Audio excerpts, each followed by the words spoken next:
Sharon Lynn Hartley era o tipo de mulher que nunca conhecia um estranho.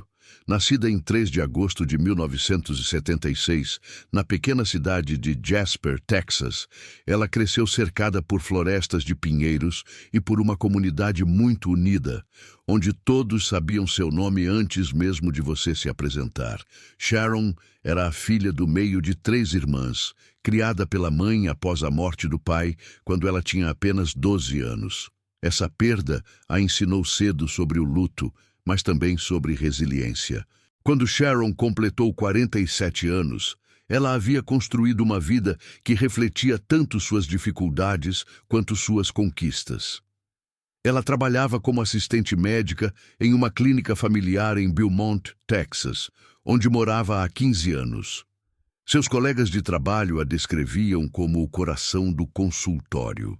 Ela se lembrava do nome de todos os pacientes, perguntava sobre seus netos e sempre mantinha um pote de balas de caramelo em sua mesa para as crianças que chegavam nervosas com as vacinas. Sharon tinha o dom de fazer as pessoas se sentirem vistas, e em um mundo que muitas vezes parecia frio e apressado, esse dom era importante. Ela também era uma mãe dedicada aos seus 2 filhos. Sua filha, Kayla, tinha 24 anos e trabalhava como professora em Houston, enquanto seu filho, Marcus, tinha 19 anos e frequentava a faculdade comunitária em Beaumont, estudando para se tornar paramédico. Sharon tinha muito orgulho dos 2. Ela postava constantemente sobre as conquistas deles no Facebook, enchendo sua linha do tempo com fotos dos projetos da sala de aula de Kayla e das sessões de estudo de Marcus. Seus amigos brincavam dizendo que ela era a influenciadora original, sempre compartilhando citações motivacionais, receitas que queria experimentar e fotos do pôr do sol sobre o rio Neches. Sharon adorava as redes sociais. Era sua maneira de se manter conectada com amigos e familiares espalhados pelo Texas e além.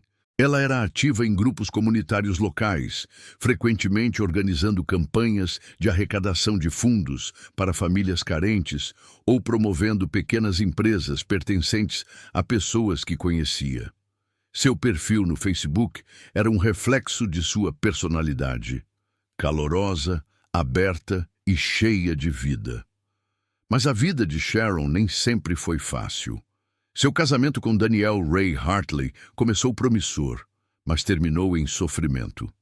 Eles se conheceram quando Sharon tinha apenas 21 anos e Daniel, 23. Ele era charmoso, confiante e parecia ter tudo planejado. Eles se casaram rapidamente e em poucos anos tiveram Kayla e Marcus. Por um tempo, tudo parecia perfeito. Eles moravam em uma casa modesta em Jasper, iam à igreja aos domingos e faziam churrascos no quintal. Mas, com o tempo, as rachaduras começaram a aparecer. Daniel tinha dificuldade para manter um emprego estável. Ele mudava constantemente de trabalho, sempre culpando seus chefes ou a má sorte pelo fato de as coisas nunca darem certo. Sharon fazia turnos extras na clínica para ajudar nas contas. Então, Daniel começou a beber muito. O homem que antes era charmoso e confiante tornou-se irritado e imprevisível. As discussões tornaram-se frequentes. Sharon tentou manter as coisas funcionando pelas crianças, mas sabia, no fundo, que o casamento estava desmoronando. O ponto de ruptura veio quando Daniel foi preso. Em 2018, ele foi condenado por agressão agravada após uma briga em um bar que deixou outro homem hospitalizado. Os detalhes eram horríveis. Daniel estava bebendo e discutiu por algo trivial. Quando o outro homem tentou se afastar, Daniel o seguiu até fora e o atacou com uma garrafa quebrada. A vítima precisou de cirurgia e meses de fisioterapia. Daniel foi condenado a 12 anos no Departamento de Justiça Criminal do Texas e enviado para a unidade Stringfellow, uma prisão de segurança média perto de Rosharon. Sharon pediu o divórcio enquanto ele aguardava a sentença. Foi uma das decisões mais difíceis que ela já tomou, mas sabia que era a decisão certa. Ela passou anos tentando salvar um homem que não queria ser salvo e estava cansada disso. O divórcio foi finalizado no início de 2019 e Sharon seguiu em frente com sua vida. Ela se mudou para Beaumont para recomeçar, encontrou um bom emprego e se concentrou em criar seus filhos. Para Sharon, o divórcio era um capítulo encerrado. Ela raramente falava sobre Daniel e deixava claro para seus amigos e familiares que não tinha interesse em manter qualquer tipo de relacionamento com ele. Ele estava na prisão e, para ela, era lá que ele deveria estar. Ela reconstruiu sua vida sem ele e, na maior parte do tempo, era feliz. Mas Daniel não sentia o mesmo. Atrás das grades, ele continuava obcecado por Sharon. Ele lhe enviou cartas que ela nunca abriu. Tentou ligar para ela a cobrar, mas ela bloqueou o número. Ele até procurou Kayla e Marcus, tentando manipulá-los para convencer a mãe a falar com ele. Mas Sharon havia deixado seus limites claros e os manteve. O que Sharon não compreendeu totalmente foi que a raiva de Daniel só tinha aumentado na prisão. Ele culpava-a por tudo. Na sua mente, se ela tivesse ficado ao seu lado, se tivesse sido mais solidária, nada disto teria acontecido. Ele convenceu-se de que ela era a razão pela qual a sua vida tinha desmoronado, e não as suas próprias escolhas. E, com o passar dos anos, essa raiva transformou-se em algo mais sombrio. Sharon, por sua vez, continuou a viver sua vida com a mesma cordialidade e abertura de sempre. Ela namorava ocasionalmente, mas nunca levava nada a sério. Concentrava-se nos filhos, no trabalho e na comunidade. Publicava regularmente no Facebook, compartilhando novidades sobre sua vida e mantendo contato com as pessoas de quem gostava. Ela não tinha ideia de que seu ex-marido a observava. Daniel havia encontrado maneiras de acessar as redes sociais na prisão.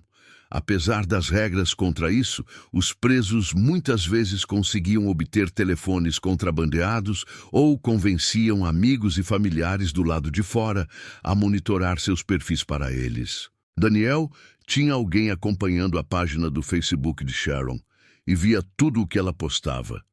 Todas as fotos, todas as atualizações de status, todos os comentários que ela fazia. E isso o deixava louco. Sharon tinha seguido em frente. Ela estava feliz. Ela estava prosperando. E Daniel não aguentava isso. Ele queria que ela sofresse da mesma forma que ele estava sofrendo. Ele queria que ela sentisse a dor e a humilhação que ele sentia todos os dias trancado em uma cela. E quando Sharon fez uma postagem que ultrapassou o limite em sua mente, Daniel decidiu que era hora de fazer algo a respeito. Sharon não tinha ideia do que estava por vir. Ela não tinha ideia de que seu ex-marido estava tramando algo. Ela não tinha ideia de que sua presença nas redes sociais, a mesma coisa que lhe trazia alegria e conexão, estava prestes a se tornar o catalisador de uma tragédia. Tudo o que ela sabia era que estava vivendo sua vida da melhor maneira que sabia, um dia de cada vez, com gentileza e esperança. Mas nas sombras, alguém estava observando. Alguém estava planejando. E logo, a história de Sharon Lynn Hartley tomaria um rumo que ninguém poderia ter previsto. Era uma terça-feira à noite, no final de setembro de 2023, quando Sharon fez a postagem que selaria seu destino. Ela tinha acabado de chegar do trabalho, tirou os sapatos e serviu-se de um copo de chá doce. Marcus estava em sua aula noturna, então a casa estava silenciosa. Sharon acomodou-se no sofá, navegando pelo Facebook enquanto relaxava após o dia. Uma de suas amigas havia compartilhado um artigo sobre a reforma prisional no Texas, discutindo programas de reabilitação e iniciativas de libertação antecipada. A sessão de comentários estava repleta de debates acalorados. Algumas pessoas argumentavam que os presos mereciam uma segunda chance, enquanto outras insistiam que certos crimes justificavam punições severas, sem clemência. Sharon leu os comentários e sentiu-se compelida a acrescentar sua própria perspectiva. Ela começou a digitar, seus dedos movendo-se rapidamente pela tela do celular. O que começou como um comentário geral sobre responsabilidade rapidamente se tornou mais pessoal. Ela mencionou sua própria experiência com alguém que se recusava a assumir a responsabilidade por suas ações. Alguém que culpava todos os outros por seus fracassos. Então, ela cruzou uma linha que nunca havia cruzado antes.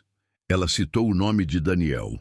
Meu ex-marido, Daniel Hartley, está preso na unidade Stringfellow agora por causa de suas escolhas, escreveu ela. Ele colocou um homem no hospital e nunca demonstrou remorso. Agora ele me envia cartas agindo como se fosse a vítima. Algumas pessoas pertencem exatamente ao lugar onde estão. Nem todos merecem uma segunda chance quando nunca aprenderam com a primeira. Sharon publicou o post sem pensar duas vezes. Para ela, era simplesmente a verdade. Ela estava cansada da manipulação de Daniel, cansada de ele tentar se pintar como alguém injustiçado pelo sistema. Ela queria que seus amigos entendessem por que ela não tinha nenhuma simpatia por ele. O post recebeu vários likes e comentários de apoio de pessoas que conheciam sua história. Alguns amigos até compartilharam suas próprias experiências com ex-parceiros tóxicos. Sharon não pensou em quem mais poderia ver a postagem. Ela não considerou que Daniel tinha pessoas monitorando sua página. Ela certamente não imaginou a raiva que a postagem provocaria. Dentro da unidade Stringfellow, Daniel Ray Hartley estava no meio de seu turno na cozinha da prisão quando outro detento se aproximou dele.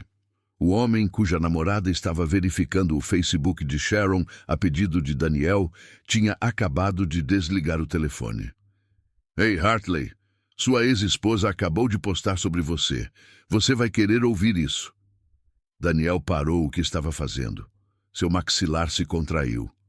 O que ela disse? O detento transmitiu a mensagem palavra por palavra. A cada frase, o rosto de Daniel ficava mais sombrio. Suas mãos se fecharam em punhos. Os outros presos que trabalhavam nas proximidades perceberam a mudança em sua energia e deram um passo para trás. Todos na unidade sabiam que Daniel tinha um temperamento forte e quando ele ficava com raiva, era melhor ficar fora do seu caminho. Ela disse isso? Ela divulgou meu nome assim? A voz de Daniel era baixa e perigosa. Sim, cara. É público. Qualquer um pode ver. Daniel sentiu a humilhação tomar conta dele como ácido. Sharon o havia exposto. Ela havia dito ao mundo que ele estava na prisão e o fez parecer um monstro. Na sua cabeça, ela não tinha o direito. Ela o abandonou quando ele mais precisava dela. Se divorciou dele quando ele estava por baixo e agora estava manchando seu nome para que todos vissem. Mas não foi apenas a humilhação que o enfureceu. Era o tom da postagem dela. Ela parecia feliz, parecia livre. Ela tinha seguido em frente e construído uma vida sem ele, enquanto ele apodrecia em uma cela. Isso era imperdoável. Daniel voltou para sua cela naquela noite consumido pela fúria. Deitado em seu beliche, ele ficava olhando para o teto, repetindo as palavras de Sharon em sua cabeça. Ele pensou em todas as cartas que havia escrito para ela, cartas nas quais despejava seus sentimentos e tentava se explicar. Ela não respondeu a nenhuma delas. Ele pensou em como ela havia colocado seus filhos contra ele, como ela havia tirado tudo dele, e agora ela o havia humilhado publicamente. Daniel sempre acreditou que Sharon acabaria voltando. Ele se convenceu de que ela ainda o amava no fundo, que ela só precisava de tempo para perdoá-lo. Mas aquela postagem destruiu essa ilusão. Sharon não voltaria. Ela não o amava. Ela o desprezava. Se ele não poderia tê-la, então ninguém teria. Daniel não era burro. Ele sabia que não poderia fazer nada de dentro da prisão. Mas ele tinha conexões do lado de fora. Ele tinha um primo, Travis Boone, que morava em Vidor, uma pequena cidade nos arredores de Beaumont. Travis não era o cara mais inteligente, mas era leal à família e, mais importante, estava desesperado por dinheiro. Travis tinha um histórico de pequenos crimes, principalmente roubo e posse de drogas. Ele estava atualmente em liberdade condicional, mas com dificuldades para encontrar trabalho. Daniel sabia que se oferecesse dinheiro suficiente a Travis, ele faria praticamente qualquer coisa. Daniel usou um celular contrabandeado que circulava entre presos de confiança para ligar para Travis. A conversa foi breve, mas clara. "Preciso que você cuide de uma coisa para mim", disse Daniel. "Que tipo de coisa?", perguntou Travis, já parecendo inquieto. "Sharon, minha ex. Ela me desrespeitou e preciso que ela entenda que há consequências." Houve uma longa pausa do outro lado da linha. "Cara, não sei. Isso parece pesado. Vou fazer valer a pena. Tenho dinheiro guardado antes de vir para cá. Está em um depósito em Jasper. A chave está com meu irmão. Faça isso por mim e você vai embora com $10.000. Travis ficou em silêncio, mas Daniel podia ouvir sua respiração mudar. $10.000 era mais dinheiro do que Travis tinha visto em anos. "O que você precisa que eu faça?", Travis finalmente perguntou. "Preciso que você envie uma mensagem para ela. Assuste-a. Faça-a apagar aquela postagem e certifique-se de que ela nunca mais fale sobre mim." "Só assustá-la? Só isso?" "É só isso", mentiu Daniel. "Apenas certifique-se de que ela saiba que estou falando sério." O que Daniel não disse a Travis era que ele não queria apenas assustar Sharon. Ele queria que ela desaparecesse. Em sua mente distorcida, se ele não podia ficar com ela e se ela não parava de humilhá-lo, então ela merecia morrer. Mas ele sabia que Travis poderia hesitar se colocasse as coisas dessa forma. Então manteve suas verdadeiras intenções vagas. Travis concordou, motivado pelo desespero e pela ganância. Nas semanas seguintes, Daniel lhe passou informações. Ele lhe contou o horário de trabalho de Sharon, o caminho que ela fazia para a casa onde ela morava. Descreveu o carro dela, um Honda Accord prateado. Deu a Travis tudo o que ele precisava. Sharon, entretanto, havia se esquecido completamente da postagem. Ela havia seguido em frente com sua vida, sem saber que havia colocado em movimento algo que não poderia ser parado. Ela foi trabalhar, passou tempo com Marcos, conversou com Kayla ao telefone e postou mais atualizações no Facebook. Ela até saiu com um homem que conhecera por meio de um amigo, embora isso não tenha levado a nada sério. A vida continuou normalmente. Mas Daniel estava contando os dias, esperando que Travis cumprisse sua parte. E Travis, desesperado e tolo, se preparava para fazer algo de que se arrependeria pelo resto da vida. Travis Boone não era um assassino.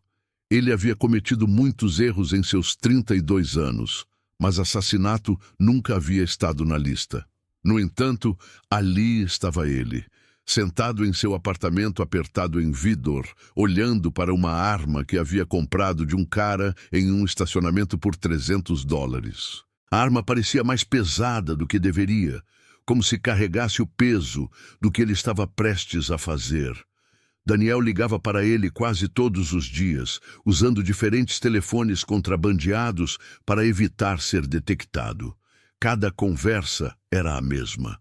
Daniel perguntava se Travis estava pronto, lembrava-o do dinheiro e repetia os detalhes sobre a rotina de Sharon. A pressão estava aumentando e Travis sabia que estava ficando sem tempo para desistir. Mas toda vez que pensava em desistir, ele se lembrava de sua situação. Ele estava sem dinheiro. Seu agente de liberdade condicional estava cobrando que ele encontrasse um emprego. Sua namorada o havia deixado 2 meses atrás, levando a filha deles com ela. Ele mal conseguia sobreviver, comendo macarrão instantâneo e evitando o senhorio, que ameaçava despejá-lo. $10.000 resolveriam tudo. Isso lhe daria um fôlego, um novo começo. Travis tentou se convencer de que iria apenas assustar Sharon, exatamente como Daniel havia dito. Ele iria confrontá-la, fazê-la apagar a postagem e pronto. Ninguém sairia ferido. Ele repetiu isso para si mesmo várias vezes, mas no fundo sabia que Daniel queria mais do que isso. A maneira como Daniel falava sobre Sharon, o veneno em sua voz, a obsessão. Não se tratava de uma postagem no Facebook, tratava-se de vingança. Ainda assim, Travis afastou esses pensamentos. Ele precisava muito do dinheiro para fazer perguntas. Ele começou a observar Sharon. Daniel lhe deu o endereço do trabalho dela, e Travis passou várias vezes de carro pela clínica para identificar o carro dela. Em 18 de outubro, ele a seguiu do trabalho até em casa, mantendo uma distância segura. Ele observou quando ela entrou na garagem de uma pequena casa de tijolos na Cardinal Drive, em Beaumont. Ela saiu do carro carregando a bolsa e uma sacola de compras. Caminhou até a porta da frente e desapareceu dentro de casa. Travis ficou sentado em sua caminhonete na rua por quase uma hora, tentando criar coragem para se aproximar. Mas ele não conseguiu, não naquele dia. Ele dirigiu para casa com as mãos tremendo no volante e serviu-se de uma bebida.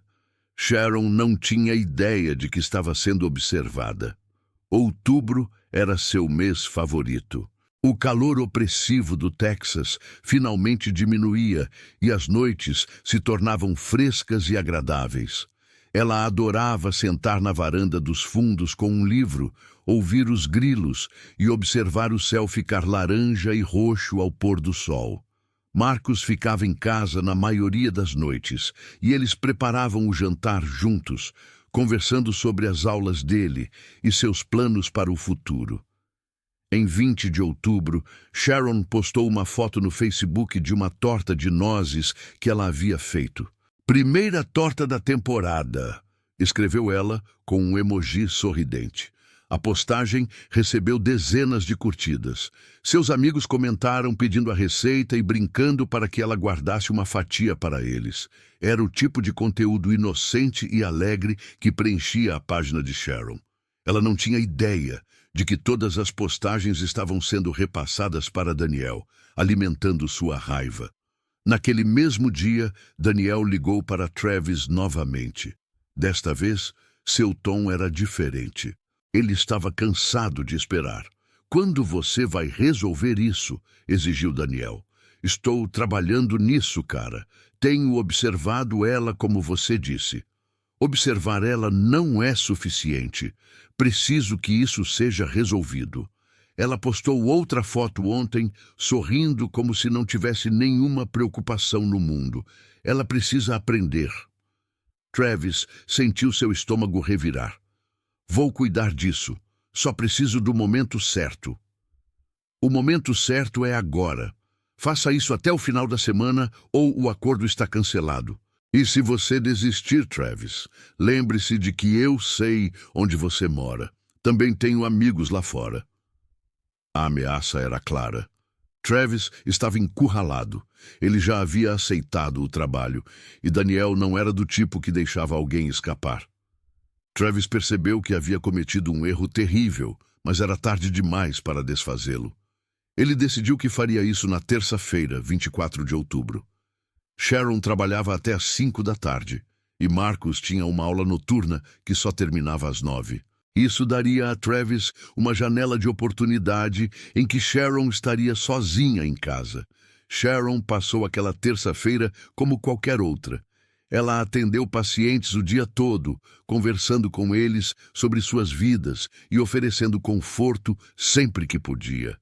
Uma senhora idosa agradeceu por ela ser sempre tão gentil. "Você faz este lugar parecer menos assustador", disse a senhora. Sharon sorriu e apertou sua mão.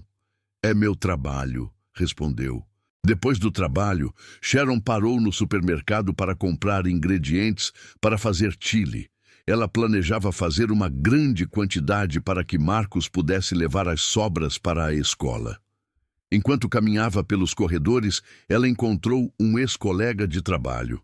E eles passaram 10 minutos colocando o papo em dia, rindo dos velhos tempos na clínica. Sharon não tinha nenhum pressentimento. nenhuma sensação de que algo estava errado.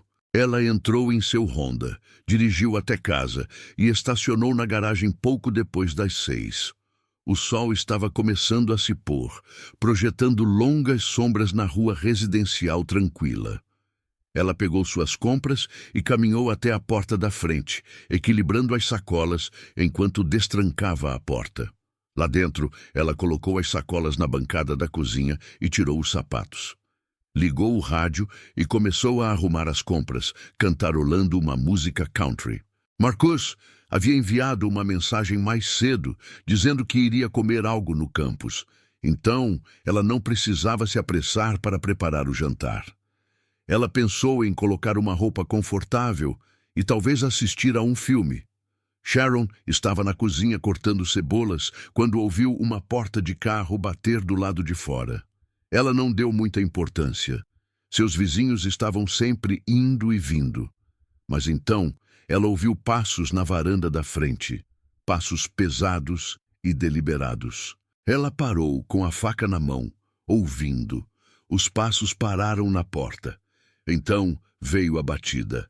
3 batidas altas e agressivas que a fizeram pular. Sharon enxugou as mãos em uma toalha e caminhou em direção à porta, com o coração começando a acelerar. Ela não esperava ninguém. Olhou pelo olho mágico e viu um homem que não reconheceu parado na varanda. Ele vestia um moletom escuro com capuz e jeans, com as mãos enfiadas nos bolsos. Algo nele a deixava inquieta. "Posso ajudá-lo?" ela perguntou através da porta, sem abri-la. "Sharon Hartley?" perguntou o homem. Seu sangue gelou. Como ele sabia seu nome? "Quem está perguntando?" Ela respondeu, sua voz firme, mas cautelosa. "Tenho uma mensagem do Daniel." O coração de Sharon afundou. Ela se afastou da porta, sua mente a mil. Daniel. Claro, isso tinha algo a ver com aquele post. Ela deveria saber que ele não iria deixar isso passar. "Não quero nenhuma mensagem do Daniel", disse ela com firmeza. "Você precisa ir embora, agora." "Não posso fazer isso", disse Travis. Sua voz soava tensa, como se ele estivesse se forçando a fazer isso. "Apenas abra a porta. Precisamos conversar." "Vou chamar a polícia", disse Sharon, recuando em direção à cozinha, onde estava seu telefone. Foi então que Travis tomou sua decisão. Ele não podia deixá-la chamar a polícia. Se ela o fizesse, tudo desmoronaria. Ele voltaria para a prisão, e Daniel garantiria que ele pagasse por seu fracasso. Travis chutou a porta. A moldura se estilhaçou, mas resistiu. Ele chutou novamente, com mais força desta vez, e a porta se abriu. Sharon gritou. Sharon correu. Seu instinto de sobrevivência assumiu o controle no momento em que viu Travis forçar a porta. Ela pegou o telefone na bancada da cozinha e correu para os fundos da casa, com a mente focada em uma coisa: sair dali. A porta dos fundos ficava a apenas 5 metros de distância. Se conseguisse alcançá-la, poderia correr para a casa do vizinho e gritar por socorro. Mas Travis era mais rápido. Ele tinha a juventude e o desespero a seu favor. Ele alcançou Sharon assim que ela chegou ao corredor, agarrando seu ombro e girando-a. O telefone voou de sua mão, batendo no chão de madeira e deslizando para debaixo de um armário. "Pare de correr!" gritou Travis, sua voz quebrada pelo pânico. Ele não esperava que ela lutasse.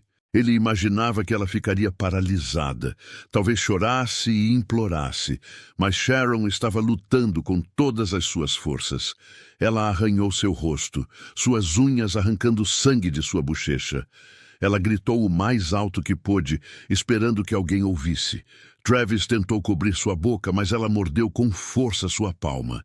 Ele gritou de dor e a empurrou para trás. Sharon tropeçou e caiu, batendo com força no chão. "Por que você está fazendo isso?" Sharon ofegou, rastejando para trás com as mãos. "Eu nem te conheço." "Daniel me enviou", disse Travis, respirando pesadamente. Ele tirou a arma do cinto e os olhos de Sharon se arregalaram de terror. "Você não deveria ter postado sobre ele. Você não deveria tê-lo envergonhado assim." É por isso? Por causa de uma postagem no Facebook? A voz de Sharon tremia, mas havia raiva misturada com medo. Ele te enviou aqui para me matar por causa de palavras? Travis hesitou. A arma parecia incrivelmente pesada em sua mão. Olhando para Sharon no chão, aterrorizada e sangrando onde havia batido a cabeça durante a queda, ele percebeu no que Daniel o havia transformado. Não se tratava de assustar alguém. Era assassinato. E ele estava prestes a se tornar um assassino por causa de $10.000 e um rancor na prisão. Não quero fazer isso, disse Travis. E por um momento, Sharon viu um conflito genuíno em seus olhos. Então não faça, implorou Sharon, com a voz embargada. Por favor, tenho filhos. Meu filho tem 19 anos. Minha filha é professora. Eles precisam de mim. Seja lá o que Daniel esteja pagando a você, não vale a pena. Apenas vá embora. Não chamarei a polícia. Apagarei a postagem. Farei tudo o que você quiser. Só não me machuque, por favor. Por vários segundos agonizantes, Travis ficou paralisado. Sua mão tremia. A parte racional de seu cérebro gritava para ele ir embora, deixar Sharon viva e desaparecer. Mas então ele pensou na ameaça de Daniel. Eu sei onde você mora. Ele pensou no dinheiro de que precisava desesperadamente. Pensou em quão longe já tinha ido, invadindo a casa dela e agredindo-a. Agora não havia volta a dar. Se a deixasse viva, ela chamaria a polícia e ele passaria o resto da vida na prisão. Travis tomou a sua decisão. Levantou a arma. Desculpa, sussurrou ele. Sharon fechou os olhos e pensou nos filhos. A última imagem em sua mente foi o sorriso de Kayla e a risada de Marcos. O tiro foi ensurdecedor no pequeno corredor. Depois, outro e outro. Travis atirou 3 vezes, com a mão tremendo tanto que uma bala acertou a parede. Mas as outras 2 atingiram o alvo.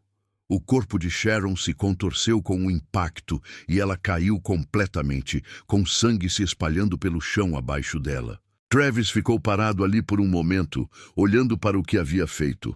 A arma escorregou de sua mão e bateu no chão com um baque surdo. Ele sentiu que ia vomitar. Aquilo era real.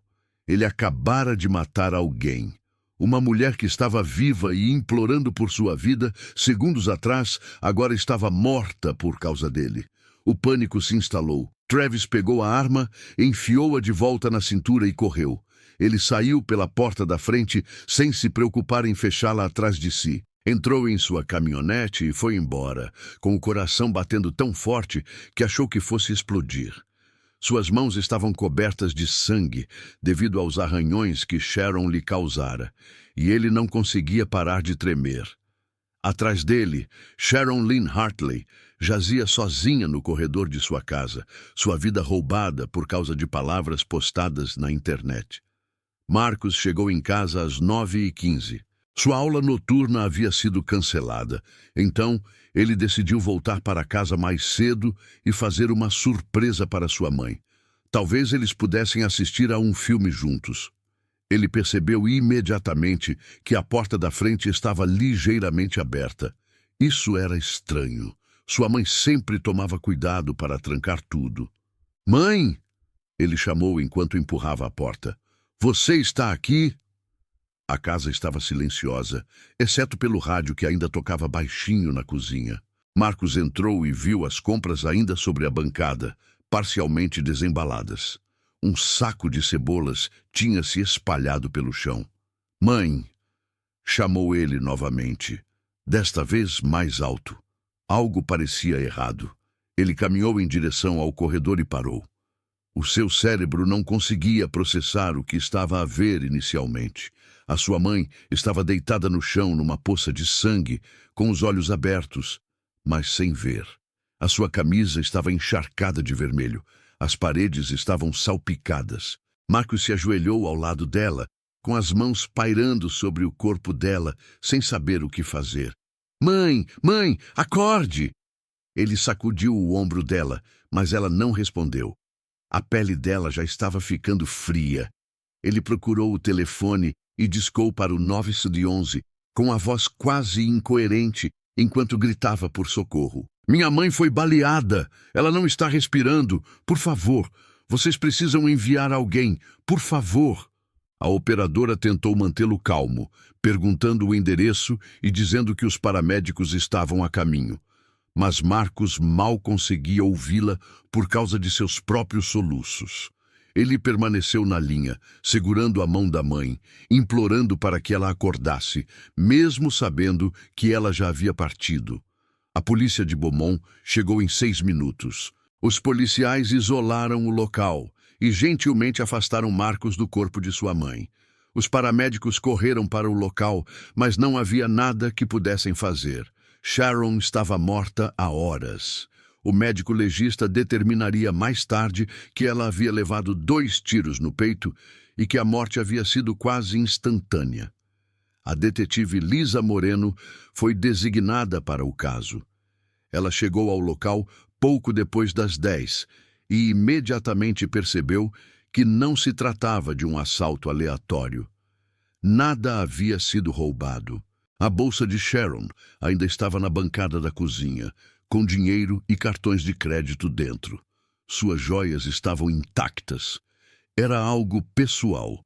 Moreno entrevistou Marcos, que mal conseguia falar devido à dor. Ele contou a ela sobre seu pai, sobre o divórcio, sobre Daniel estar na prisão. Ele mencionou a postagem que sua mãe havia feito no Facebook semanas antes, algo que ele tinha visto, mas não deu muita importância na época. Ela escreveu sobre seu pai estar na prisão? Perguntou Moreno, com seus instintos imediatamente se aguçando. Sim, disse Marcos, enxugando os olhos. Ela o chamou pelo nome. Disse que ele pertencia àquele lugar. Eu disse a ela para ter cuidado ao postar coisas assim, mas ela disse que não tinha mais medo dele. Moreno fez uma anotação. Os presos tinham recursos limitados, mas tinham conexões, e um homem humilhado publicamente por sua ex-esposa poderia estar motivado a retaliar. Ela solicitou os registros telefônicos de Sharon e começou a reunir imagens de vigilância das casas próximas. Alguém tinha feito isso, e ela iria encontrá-lo. A detetive Lisa Moreno não dormiu naquela noite. Sentou-se à sua secretária no departamento de polícia de Beaumont e analisou todas as provas recolhidas na casa de Sharon Hartley. As fotos da cena do crime mostravam uma mulher que tinha lutado pela sua vida. Havia feridas defensivas nas suas mãos, pele debaixo das unhas e salpicos de sangue que contavam a história de uma luta antes dos tiros fatais serem disparados. A equipe forense recuperou 3 cápsulas de uma arma de 9 milímetros. Eles também encontraram pegadas ensanguentadas que iam do corredor até a porta da frente, de botas de trabalho tamanho 42. Quem matou Sharon saiu com pressa e deixou evidências para trás. Moreno começou a montar uma linha do tempo. Sharon saiu do trabalho às 17h03, de acordo com seu cartão de ponto. As imagens de segurança do supermercado mostravam ela passando no caixa às 17h37. A câmera da campainha de um vizinho capturou seu Honda entrando na garagem às 17h52. Isso deu ao assassino um intervalo entre as 18 horas, quando Sharon estaria se acomodando, e as 21h15, quando Marcos a encontrou. A câmera da campainha também capturou outra coisa. Às 18h41, uma Ford F-150 azul escura passou lentamente pela casa de Sharon, depois voltou 3 minutos depois e estacionou 4 casas adiante. A placa estava parcialmente visível. Moreno pesquisou a placa parcial no banco de dados do DMV e obteve 43 possíveis correspondências na área metropolitana de Beaumont. Então veio a descoberta. Um dos vizinhos de Sharon, um senhor idoso chamado Walter Chen, disse aos policiais que estava passeando com seu cachorro por volta das 6h30, quando notou uma caminhonete estacionada na rua com um homem sentado dentro.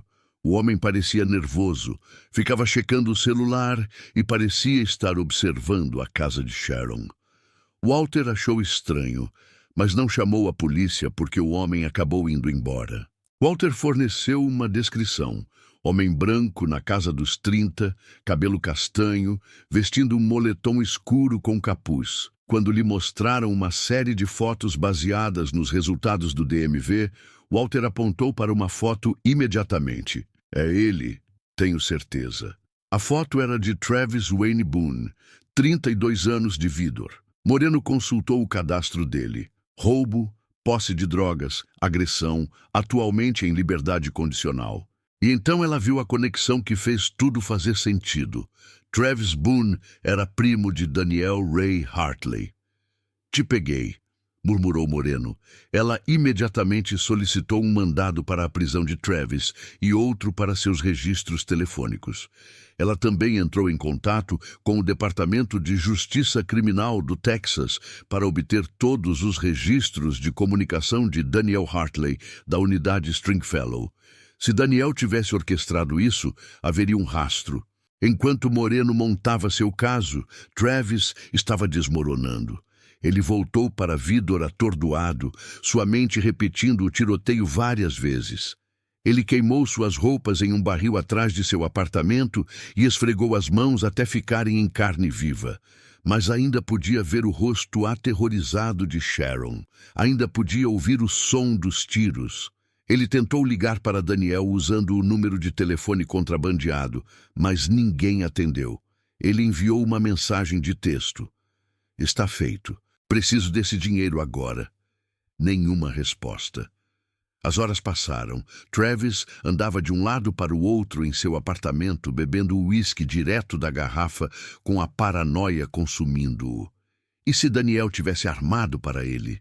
E se não houvesse dinheiro? E se Daniel o entregasse para se salvar? Na manhã seguinte, Travis estava convencido de que a polícia estava chegando. Ele jogou a arma em uma lixeira atrás de um posto de gasolina e pensou em fugir. Mas para onde ele iria? Ele não tinha dinheiro, nem plano, nem lugar para se esconder. Às 7 da manhã do dia 25 de outubro, a polícia de Beaumont e os delegados federais cercaram o apartamento de Travis. O detetive Moreno ficou atrás dos policiais enquanto eles batiam na porta. Travis Boone, aqui é o departamento de polícia de Beaumont. Temos um mandado para sua prisão.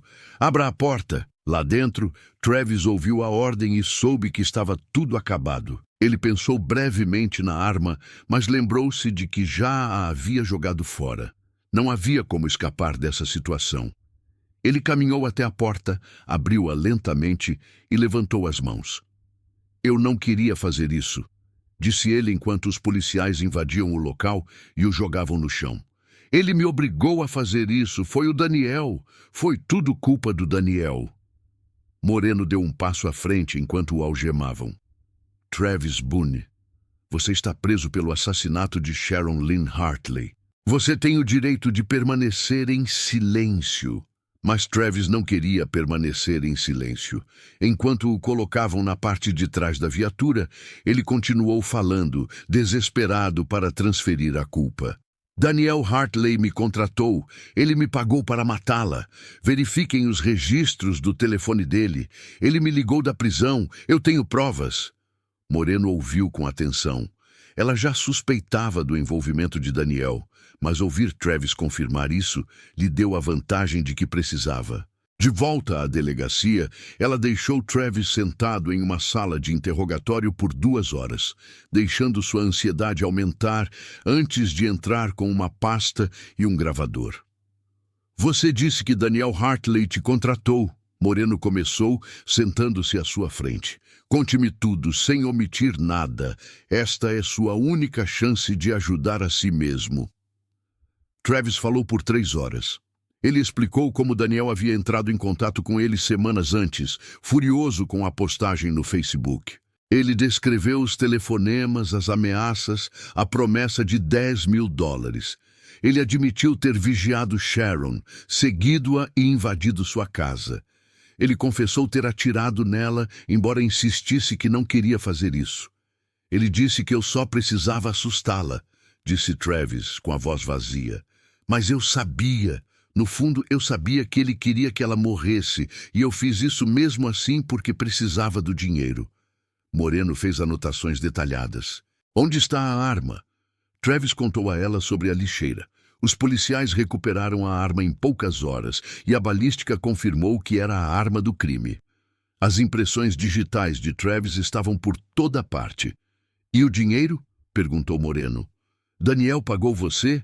Travis riu amargamente. Não, ele nunca mais respondeu depois que eu disse que tinha feito o serviço. Não havia dinheiro. Nunca haveria dinheiro. Eu matei alguém por nada. Enquanto Travis confessava, outra equipe de investigadores estava na unidade Stringfellow, entrevistando Daniel Hartley. Eles o tiraram da cela e o levaram para uma pequena sala onde 2 detetives e um investigador da prisão o aguardavam. Daniel soube que algo estava errado no momento em que viu os rostos deles. Ele tentou parecer calmo, recostando-se na cadeira com uma confiança forçada. O que é isso? Sua ex-esposa foi assassinada ontem à noite, disse o detetive Moreno, observando sua reação cuidadosamente. O rosto de Daniel passou por várias expressões. Surpresa, confusão e, em seguida, algo que parecia quase satisfação, antes que ele se controlasse. Isso é terrível, disse ele secamente. Mas não sei por que você está me contando isso. Estive preso. Prendemos seu primo Travis esta manhã. Ele confessou ter matado Sharon e disse que você o contratou para fazer isso. Daniel cerrou os dentes. Travis é um mentiroso e um viciado. Ele diria qualquer coisa para se salvar. Ele tem registros telefônicos mostrando ligações de telefones contrabandeados, rastreados até esta instalação. Ele tem mensagens de texto. Ele tem detalhes sobre suas conversas que só você saberia. Quero um advogado, disse Daniel, com sua confiança desmoronando. A entrevista terminou, mas a investigação não. Os detetives apreenderam os pertences de Daniel e encontraram um celular escondido em seu colchão. O telefone continha mensagens de texto para Travis, incluindo uma enviada dias antes do assassinato. Faça logo, ela precisa pagar. Daniel Ray Hartley foi acusado de conspiração para cometer assassinato e solicitação de assassinato. Mesmo atrás das grades, ele enfrentaria a justiça pelo que havia orquestrado. O julgamento de Travis Wayne Boone começou em 12 de março de 2024, no Tribunal Distrital do Condado de Jefferson. A acusação tinha um caso irrefutável. Apresentaram a arma do crime com as impressões digitais de Travis, as imagens da câmera da campainha mostrando sua caminhonete, a identificação da testemunha ocular Walter Chen e, o mais condenatório de tudo, a própria confissão de Travis. O advogado de defesa de Travis tentou argumentar que Daniel Hartley era o verdadeiro arquiteto do crime e que Travis havia sido manipulado e coagido. Mas o júri não se comoveu. Travis havia feito uma escolha. Ele seguiu Sharon, invadiu sua casa e puxou o gatilho. Nenhuma manipulação o absolvia disso.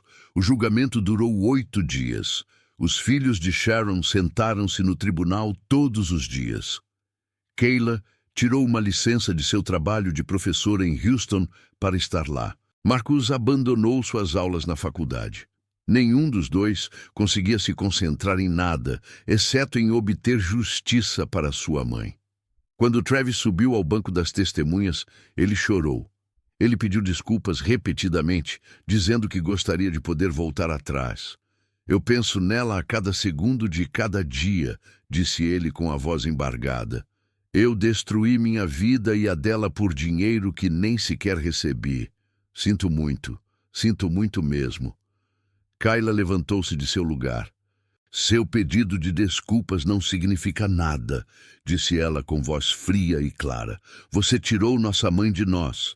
Você pode se desculpar pelo resto da vida, mas isso não a trará de volta. O juiz advertiu Kayla para permanecer em silêncio, mas sua mensagem já havia sido transmitida.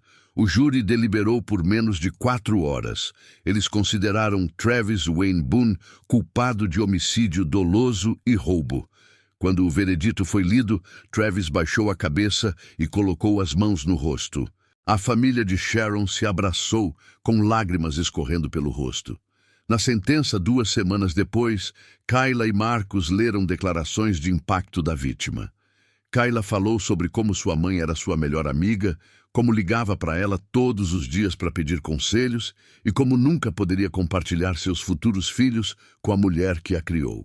Marcus falou sobre encontrar o corpo de sua mãe, uma imagem que assombrava seus sonhos todas as noites, e como nunca perdoaria Travis por roubar a última pessoa que ele tinha no mundo. O juiz Raymond Howell não mostrou misericórdia. Sr. Boone, você tomou uma decisão calculada de tirar a vida de uma mulher inocente por dinheiro. Você não mostrou hesitação, nem remorso no momento. Apenas depois, quando percebeu que seria pego. Sharon Hartley era uma mãe, filha, amiga e membro da comunidade amada. Você roubou a luz dela deste mundo. Travis Wayne Boone foi condenado à prisão perpétua sem possibilidade de liberdade condicional. Ele morreria atrás das grades. O julgamento de Daniel Ray Hartley foi mais complicado. Ele não havia puxado o gatilho, mas as provas mostravam que ele havia orquestrado tudo. Os promotores apresentaram o telefone contrabandeado encontrado em sua cela, mensagens de texto instruindo Travis e depoimentos de outros presos que disseram que Daniel havia se gabado abertamente de cuidar de sua ex-esposa. A defesa de Daniel argumentou que, embora ele pudesse ter reclamado de Sharon e até mesmo feito ameaças vazias, ele nunca teve a intenção séria de que alguém a matasse. Mas o júri percebeu as mentiras. A mensagem de texto dizendo, faça logo. Ela precisa pagar. Era uma prova clara de intenção. Daniel permaneceu impassível durante a maior parte do julgamento sem demonstrar emoção. Mas quando os promotores reproduziram uma gravação de uma de suas ligações para Travis, na qual ele descrevia exatamente como chegar à casa de Sharon, sua máscara caiu. Ele olhou diretamente para Marcus e Kayla, sentados na galeria, e por um breve momento houve algo sombrio e satisfeito em seus olhos, como se estivesse feliz por Sharon ter morrido. Esse olhar selou seu destino. Em 3 de maio de 2024, Daniel Ray Hartley foi considerado culpado de conspiração para cometer homicídio e solicitação de homicídio qualificado. Como o homicídio havia sido cometido, a lei do Texas permitiu que ele fosse condenado como se tivesse cometido o ato ele mesmo.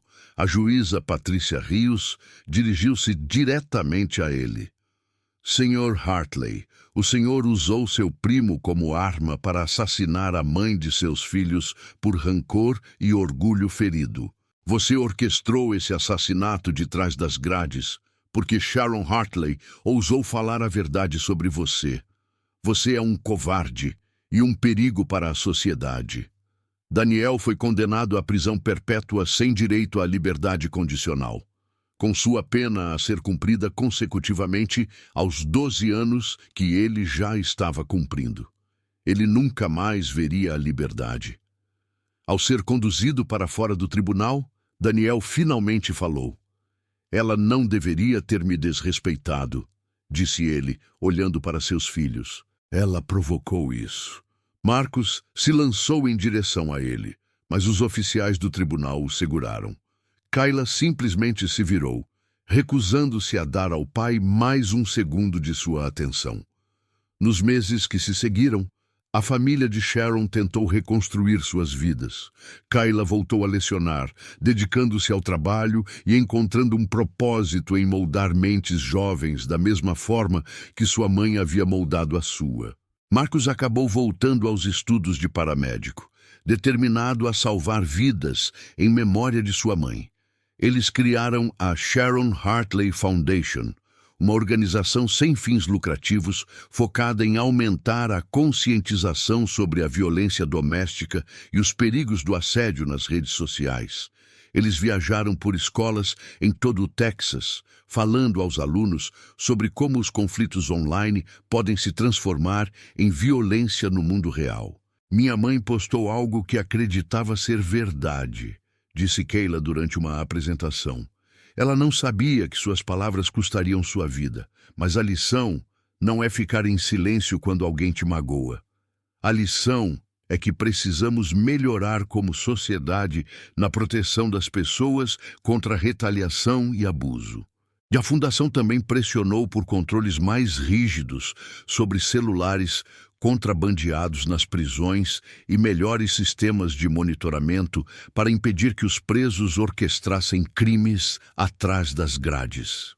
A história de Sharon ganhou atenção nacional. Os meios de comunicação de todo o país cobriram o caso, destacando como as redes sociais se tornaram um campo de batalha onde as palavras podem ter consequências fatais. Especialistas debateram se as plataformas tinham a responsabilidade de sinalizar ameaças violentas, embora nenhuma solução clara tenha surgido. No que teria sido o 48º aniversário de Sharon, Marcos e Kayla voltaram a Beaumont e visitaram seu túmulo. Eles levaram flores, tocaram sua música favorita baixinho em um celular e sentaram na grama conversando com ela. "Fui aceito no curso de paramédico", disse Marcos com a voz embargada pela emoção. "Gostaria que você estivesse aqui para ver isso. Vou me casar no ano que vem", acrescentou Kayla. "E mesmo que você não esteja lá para me levar ao altar, sei que estará comigo." Eles ficaram até o pôr do sol, sem querer deixá-la sozinha no escuro. A vida de Sharon Lynn Hartley foi roubada por causa de palavras em uma tela, da raiva de um ex-marido amargo e da ganância de um homem desesperado. Mas seu legado continuou vivo através de seus filhos, através da fundação que eles criaram em seu nome e através de todas as vidas que eles tocaram com sua história. A justiça foi feita. Travis e Daniel passariam o resto de suas vidas na prisão, pagando pelo que haviam feito. Mas nenhuma sentença poderia desfazer o dano. Nenhum veredicto poderia trazer Sharon de volta. Sua família aprendeu a viver com a perda, levando sua memória adiante um dia de cada vez, garantindo que o sorriso brilhante e o coração generoso de Sharon nunca fossem esquecidos e que sua morte não fosse em vão. Em um mundo onde palavras são digitadas sem pensar e a raiva se espalha com um clique, a história de Sharon serve como um forte lembrete. Nossas palavras têm poder, nossas ações têm consequências, e por trás de cada tela há uma pessoa real com uma vida real que pode ser destruída em um instante. Sharon merecia viver. Ela merecia ver seus filhos crescerem, segurar seus netos, envelhecer, cercada pelo amor que ela dava tão generosamente. Em vez disso, ela se tornou mais uma estatística, mais uma vítima de violência doméstica que a perseguiu mesmo após o divórcio, mais um nome na lista crescente de pessoas mortas por disputas nas redes sociais. Mas ela era mais do que isso. Ela era um raio de sol entrando em uma sala. Ela era mãe, amiga, curadora. E ela será lembrada não por como morreu, mas por como viveu, com bondade, amor e luz.